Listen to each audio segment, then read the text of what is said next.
Hi, and welcome to the Keys to Therapy. So, last episode, I talked about what to do when you have a very talkative client, but what if you have the opposite? What if you have a client who is super quiet and it feels like they're not really giving anything to the session? That can be just as challenging, if not more challenging sometimes for some therapists. So, I really wanted to be able to address the other extreme of that today and kind of give you some of the tools to be able to help handle those situations for the clients and for yourself. So, first of all, having a client who's pretty quiet can be tough as the therapist because you sort of expect to be more in that reactive phase. Like, you want them to come in and be able to talk to you about things that are going on, and then you're reacting, you're responding. And when they're coming to sessions without really bringing a whole lot, it can be really tough because then you find yourself potentially asking a ton of questions, feeling like you're interrogating a little bit, feeling maybe sort of like lost and not really being sure of where to go. For some therapists, especially like newer therapists, or if you're trying a new modality or you've switched your niche or whatever, you can start feeling sort of insecure of like, well, what's going on? Do they like me? Do they not? Am I doing something wrong? Do they feel like I don't know what I'm doing? Are they concerned? Do they not trust me? Like, there's so many different things that can go into all of that. So I think it's really good to kind of check yourself too when you have a client who's more quiet. Check in with what your insecurities are. What's coming up for you? What things are you stressing or worrying or overthinking about? And I think sometimes we're taught, like, don't work harder than your client. But in these beginning stages of therapy, when this person does not know you at all, you don't know them, you kind of need to work a little bit harder than them to build rapport. And for some clients, like I said in the past video, like, some are going to come in and be like, hey, all right, here's my whole life story and let's go. I'm going to tell you all the things that have happened. I've seen of some people doing like slideshows for their therapist and being like, let's catch you up. And I've seen some people do timelines. I've had clients before that have been like, hey, like, here's my old notes. If you want to read them before, go for it. Or sometimes they'll have their stuff in front of them for the first session and they'll read through it. Super great, right? Like, all of that can be very, very helpful.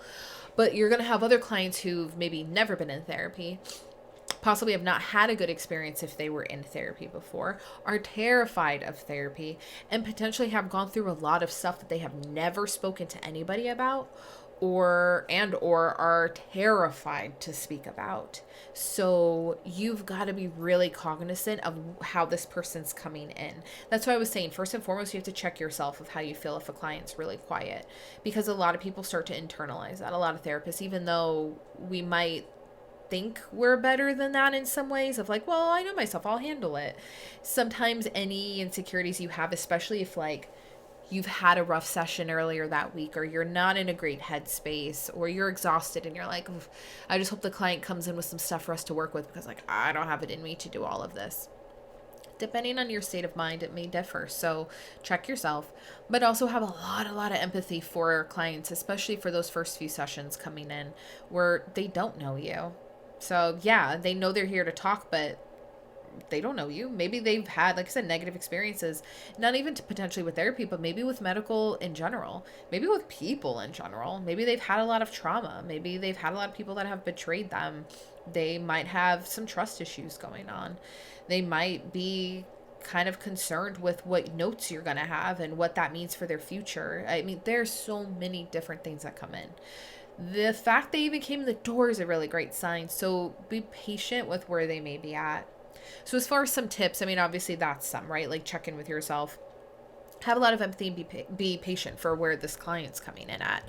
And from there, what you really want to do, especially with the clients who are quieter, is to build rapport. If you try to rush through that first session of their timeline and their history and all of this stuff, that's really not going to be conducive to building the best relationship.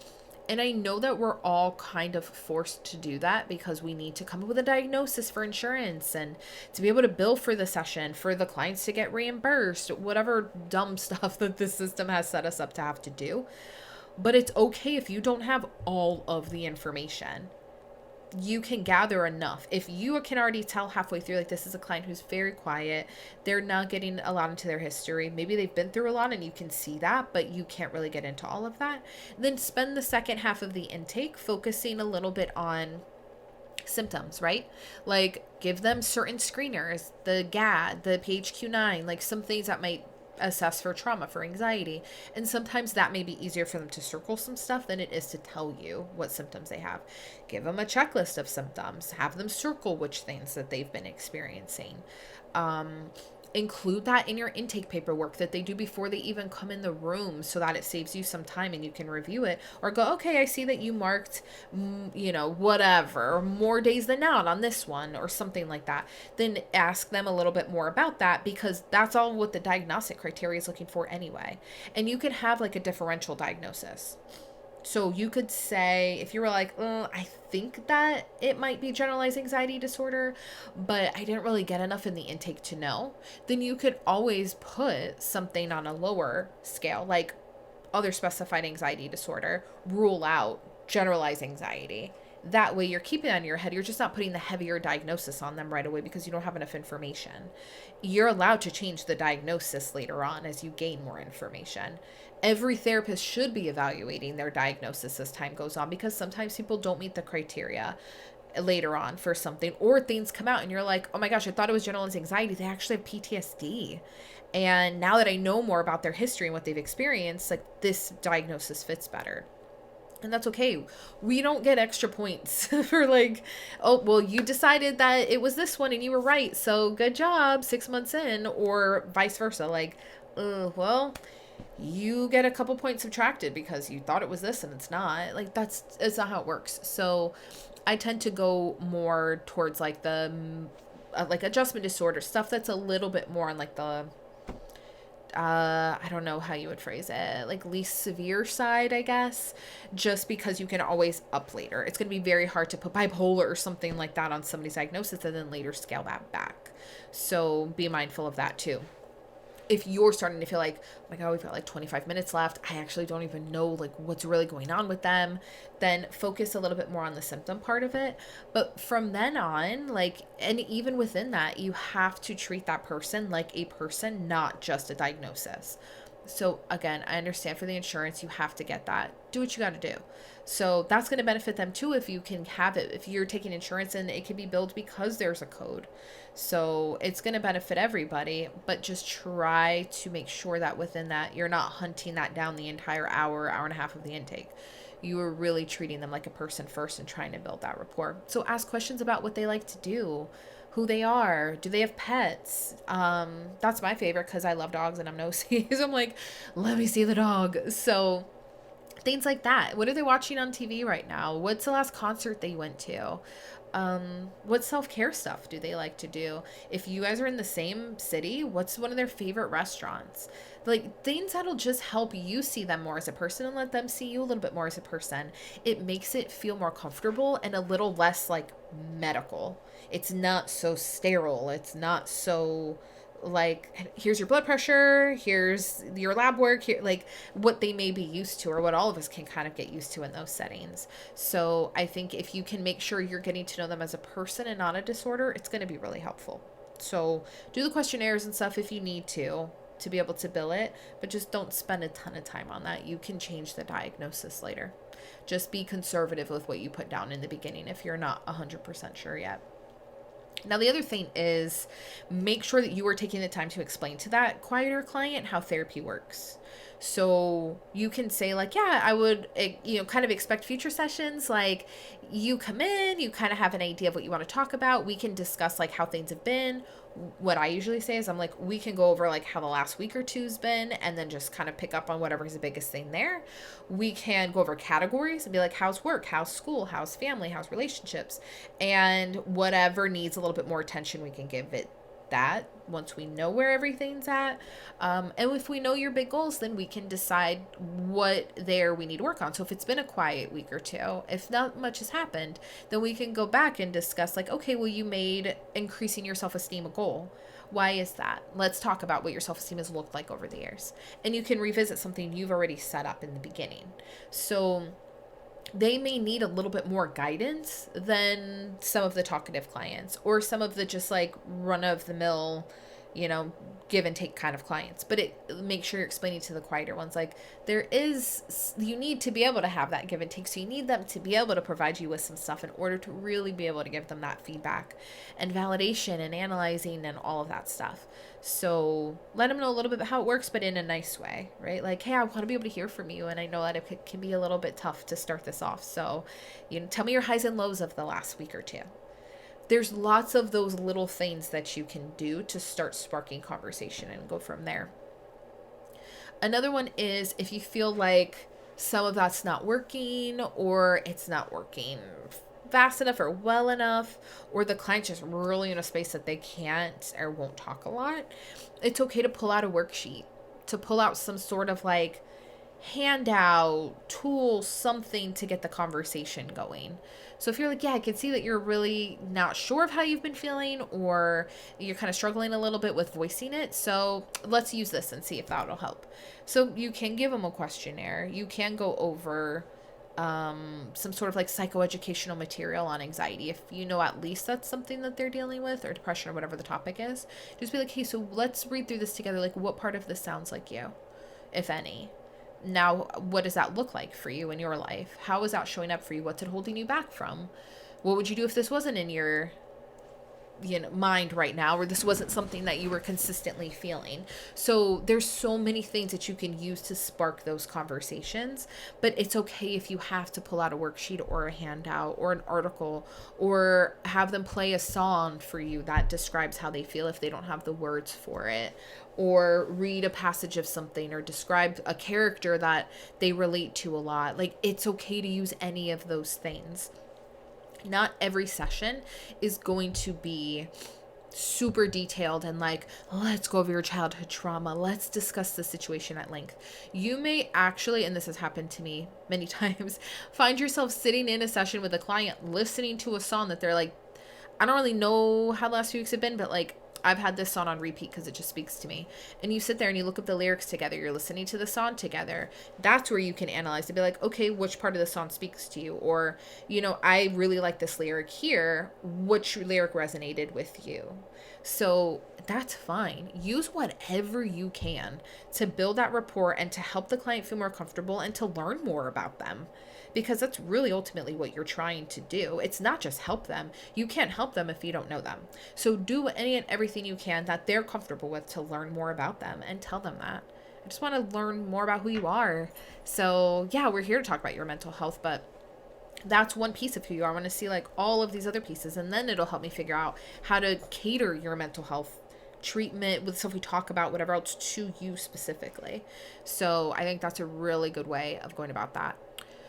Another one, and this is something I mentioned with the talkative clients too, which is funny, but something that I have most of my clients do is to take notes between sessions. Sometimes, I should say like almost all the time, stuff happens the day after they've met with you. It just constantly works like that. So if I see a client every 2 weeks, I saw them today, tomorrow something will go down. But then when I meet with them again in 13 days or whatever, they're going to be like, God, I know something happened right after, or they'll start telling me about it, but like they either get kind of lost in the details, or the details are too foggy and they can't remember it. They just know they were mad or they were upset about something. So encourage clients to take notes between sessions. Sometimes if they're sitting in front of you and they get a little bit of like stage fright of like, I don't really know, the last few weeks have been fine, but they have these notes to refer back to, that may be really helpful for both of you to figure out how to guide the session, because they'll have done a little bit of that legwork in between. And whatever they wrote down probably was important if they even considered writing it down. So it gives you a good starting off point for the session. So definitely encourage some of the quieter ones to do that. Another thing is to be okay sitting in silence. You might hear professors and people talk about that in grad school, like some being comfortable in the silence. Sometimes it's going to be quiet, but it's okay if it is. I think sometimes as therapists, we almost feel the need to fill the space like, oh, well, they're paying for my opinion. Like they're paying for us to be out here having a whole conversation. Like they're paying for all the training and the things that are in my head. But it's okay if sometimes it's just quiet. With some of my clients who have been quieter, I've noticed that the longer I allow for that space where it is quiet, the quicker they'll be to fill it. Some are just slower processors, some just slower to speak. So it doesn't mean anything negative. It's just some people, again, if they're not as familiar with some of this work, it might take them a little bit of time to develop those skills to be able to analyze and process and identify even what's going on with them. So sometimes I've had clients where we'll discuss the situation, we're doing great, kind of finish closing that out, and then we're just sitting there for a second. And I just sit there and let them kind of think through. It might be a whole minute, which sounds short, but it's not when you're sitting in silence. And give them some time and space. And then usually they'll pull out like and another thing. And then they'll share what's on their mind. So, or they'll be like, well, something else. And like, there's these little sayings that they'll have sometimes. And so being able to allow the space for that, because if you don't, and you're on to the next topic and you're like, okay, cool, we talked about that. Now, what about this issue? What about this situation? And you're moving on too quick. They may have had more to say about that first one. You thought they were done. And maybe in your mind they were. But if you allow a little more quiet time in between, there may be either some other point that comes up with that or something totally different. So be comfortable sitting in the silence. Doesn't mean you got to sit there for like 20 minutes and have it be silent, but give it a couple minutes. You also can comment on it. You're like, yeah, it's kind of quiet. Is that because you're thinking about something? Are you struggling with what to say? Is there something you want to talk about? You're not really sure like how to put it into words. Like, where's your head at right now?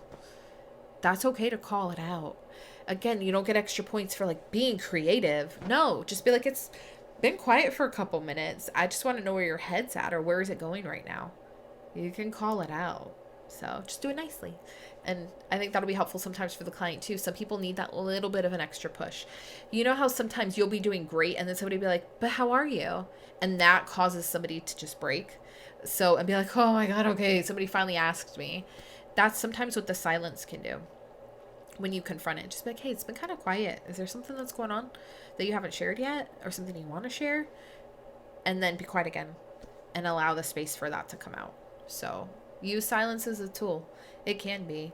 And if they're not willing to respond or they're like, yeah, I really don't have anything else to say, then you guys could talk about the goals. You could talk about homework. You could talk about next session. So, and that's another tool is being able to potentially give the client some homework in between sessions to work on. So that way they're coming to the session kind of armed, like I was saying with the notes in between, being able to come in and be like, oh, okay, well, I did this worksheet and then you two talk about it or listen to this podcast you mentioned or watch this YouTube video or whatever the thing is.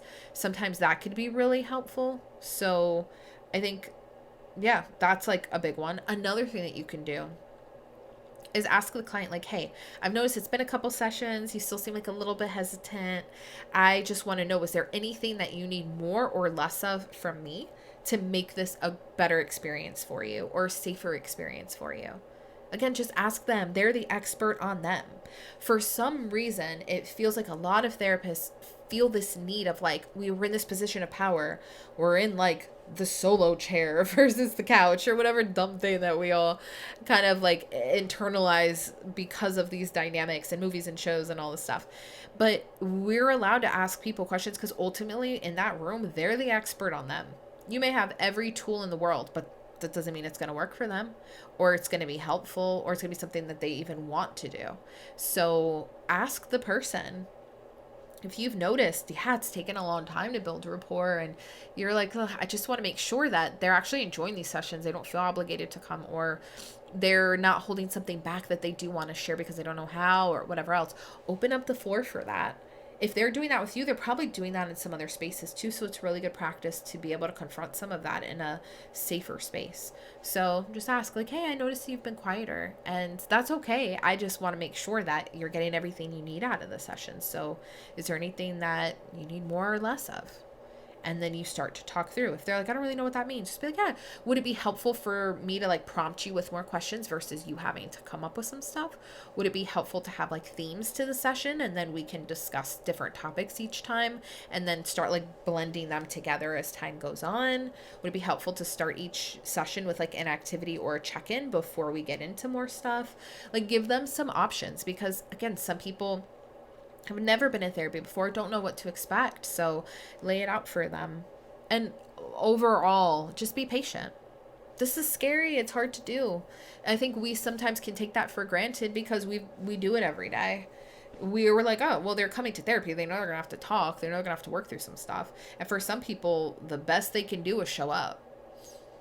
After that, like, they may need a little extra push. They may need some extra support. So being patient and understanding that, like I said, the client's the expert. You're here to be like the passenger in the car. They're driving. You could give them some directions and stuff, but ultimately it's got to be on them. So convey that to them in a nice way. And sometimes that person's not ready for therapy yet. They're not. So if they don't come back for future sessions, if they start canceling and doing some like avoidant type behavior, things along those lines, and you can address that stuff too and let them know, like, hey, if you're not ready for therapy, that's okay. Like, if you ever want to schedule something in the future, just let me know. But you don't want to jump to that unless you've tried all of the other stuff first, because they may feel rejected.